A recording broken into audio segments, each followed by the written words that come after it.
கனமழையின் காரணமாக திம்பம் மலைப்பாதையில் மண் சரிவு ஏற்பட்டிருக்கிறது என்ற அண்மை செய்தியை பார்க்கிறோம். கனமழை காரணமாக திம்பம் மலைப்பாதையில் மண் சரிவு ஏற்பட்டிருக்கிறது. கூடுதல் விவரங்களை செய்தியாளர் சாம்ராஜிடம் கேட்டு பெறலாம். வணக்கம் சாம்ராஜ், என்ன நிலவரம், கூடுதல் விவரம்? விக்னேஷ், திம்பம் ஆசனூர் மலைப்பகுதியில் இரவு முழுவதும் பெய்த கனமழையின் காரணமாக திம்பம் மலைப்பாதையில் மண் சரிவு ஏற்பட்டு தற்போது தமிழக கர்நாடக இடையே வாகன போக்குவரத்து பாதிக்கப்பட்டுள்ளது. சுமார் 3 மணி நேரம் வாகன ஓட்டிகள் திம்பம் மலைப்பாதையில் காத்திருக்கின்றனர். தமிழக கர்நாடக மாநிலம் இணைக்கும் திம்பம் மலைப்பாதையானது 27 கொண்டை ஊசி வலைகளை கொண்டுள்ளது. தினந்தோறும் ஆயிரக்கணக்கான வாகனங்கள் திம்பம் மலைப்பாதையில் பயணிக்கும் நிலையில் நேற்று இரவு முழுவதும் மலைப்பகுதியில் கனமழை பெய்தது. இதனால் 7, 20, 27வது மலைப்பாதையில் மண் சரிவு ஏற்பட்டது.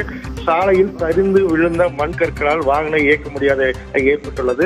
மேலும் மலைப்பாதையின் பல இடங்களில் இதே போன்று மண் சரிவு ஏற்பட்டுள்ளதால் தமிழக கர்நாடக இடையே 3 மணி நேரம் போக்குவரத்து பாதிக்கப்பட்டுள்ளது. தகவல் அறிந்த தீயணைப்பு வீரர்கள் திம்பம் மலைப்பாதையில் ஏற்பட்ட மண் சரிவை சரி செய்யும் பணிக்கு விரைந்துள்ளனர். மலைப்பாதையில் சீரமைப்பு பணிகள் பிற்பகல் வரை நீடிக்கும் என எதிர்பார்க்கப்படுகிறது.